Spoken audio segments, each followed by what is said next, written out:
thank you so much for tuning in. Welcome back to my channel. If you're new to my channel, this is a fitness and health, a little bit of lifestyle channel. So if you are looking for workouts, guys, please check out the description box below. If you're trying to learn how to count your macros, lose weight, put on weight, booty build, body build, I have it all on this channel. So take a few seconds to just kind of browse through, look through the description box. I assure you, you'll find what you're looking for. I am currently 36 weeks pregnant, so I wanted to take some time to talk about my experience being pregnant. I know this is not a fitness related video. It is part of my lifestyle, and honestly, after this baby is here, guys, it's gonna be back to the heavy lifting and transforming my body. And I know that's gonna pull in a different kind of audience because my goals at that time will be so different, and I think you guys will like what I have in store. I know a lot of people do have trouble conceiving. Some people want to have kids and they're unable to, so please do not take this video personal. Okay, so here are the 15 things that I have been through that no one warned me about, and I wish I had known them going through pregnancy. The first thing that I experienced was the fact that the joy that you feel is very short-lived if you have a lot of things going on. So when I got pregnant, I was cutting for a show. I was trying to transition from one job to the next. And my emotions were all over the place. Like, you go on this emotional roller coaster. There are times when you're going to be crying and laughing and stressed out and happy.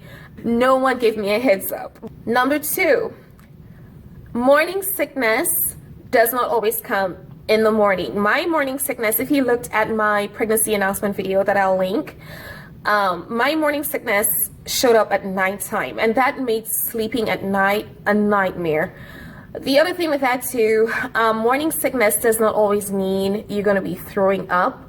I've heard women say that the actual fact that they could have thrown up made them feel better. I did not throw up at all, except for that one time I told you guys the story already about the potatoes and oranges mixed. I don't know what I was thinking, but just dealing with the nausea was just really terrible at nighttime because that interrupted my sleep. So I thought morning sickness literally meant you were going to be sick for the most part in the morning, but that was not my case at all. Your cravings can change drastically. I had this misconception that if I have an aversion, I'm going to have the aversion for the entire pregnancy. The only aversion that I had that really stuck was my aversion to chicken. But at the very beginning of my pregnancy, I had a thing for hot dogs. I wanted hot dogs all the time. And as I moved from my second to third trimester, I was just really tired of hot dogs. I didn't want to see any hot dogs. I didn't care for any hot dogs. Number four, pregnancy brain is a real thing, guys. You become so forgetful, and sometimes it's so annoying to the people around you, but it might be an evolutionary thing where, you know, your body's preparing for the birth of a baby, so your attention has to be on this baby and everything else takes the back burner. But it's very, very real, and it's very evident, and it's very annoying, not just the people around you, even yourself, because you forget simple things. Number five, I have had terrible nightmares at the very beginning of my pregnancy. I've had the strangest and craziest dreams ever in my life throughout my pregnancy. And then now in my 36th week of pregnancy, because I'm doing this video in my 36th week of pregnancy, these nightmares are coming back. Number six, you're gonna have an enhanced smell, and like, I can smell the sweat on people or skin. I don't know if that makes sense, but I can actually smell people's skin. Also, no one told me that I was gonna be so tired from doing nothing. Pregnancy drains you. It's understood why. You're building a human. Your body is working so hard to sustain this life, but my gosh, pregnancy is very exhausting. Just taking a shower, just getting up from the couch, just walking from your living room to the kitchen will feel like the most exhausting experience ever. I believe I'm on number 8. You kind of lose your, I don't want to say control of your body, but you will do things like hiccup, burp, fart. When you sneeze, you'll probably pee on yourself. because your uterus is just pushing down and weighing down on you, it feels as though you're losing control of your body. Okay, so if the lighting changed all of a sudden, it's because the weather just became a little bit overcast, but I'm going to continue anyway. Number 9. So everybody talks about this wonderful pregnancy glow. You'll experience the glow and everything is going to be all flushed and you'll just look bright. And I'm telling you, that is not always the case. If anyone told me I would have broken out the way I did during my first trimester, I would have seriously doubted them. I had acne. Thank goodness I have a really good skincare regimen. And then my skin, it actually eventually cleared up, but I did not always have the pregnancy glow that a lot of you have been complimenting me for. Your hair grows crazy fast in places you do not want your hair to grow crazy fast, like your armpits, your lady parts, your legs. I mean, all over you have crazy hair growth.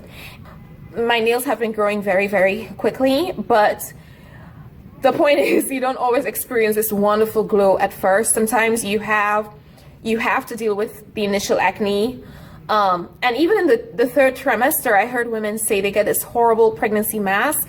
I'm very grateful I have not experienced that, but yeah. Number 10 is really weird. You do not always crave foods. Sometimes you crave smells. My husband has this body lotion. It's kind of like a pine, I can't remember, but we got it from Bath and Body. It's for men. It is so divine that I started using it because it puts me in such a good mood. And number 11, no one tells you that your lady parts will change in size and just physiology, like everything. Your lady parts will change. I'm not just talking about down there. I'm talking about, of course, your breasts and everything like that, because you're getting ready for lactation. So your breasts will look bigger, fuller. That's favorable for most women, but in terms of what's going on down there, you can look like a totally different person and no one ever gives you the heads up. And on that note, the next thing I wish I'd known or didn't expect, your sex will change. Either you're gonna want a lot of it or you're not going to want any of it, and I'm just going to leave that there. Number 13 is pretty straightforward. You will start measuring time in weeks. Each month does not have the same number of weeks. Okay, so you start, as a mom-to-be, you start measuring time in weeks, because that is what you need to get used to, especially if you're tracking the growth of your baby. Number 14 is that you will suffer from acid reflux. The weird thing about it is that no one told me that I would experience a metallic taste in my mouth. That never went away. And the very last one, number 15, bloating and swelling. Those things are gonna happen to you. I did not think I was gonna have swollen feet. It happened. Guys, remember, pregnancy is a period of trial and error. This is something I had to learn. Other than that, stick around for more fitness stuff. And until next time, peace.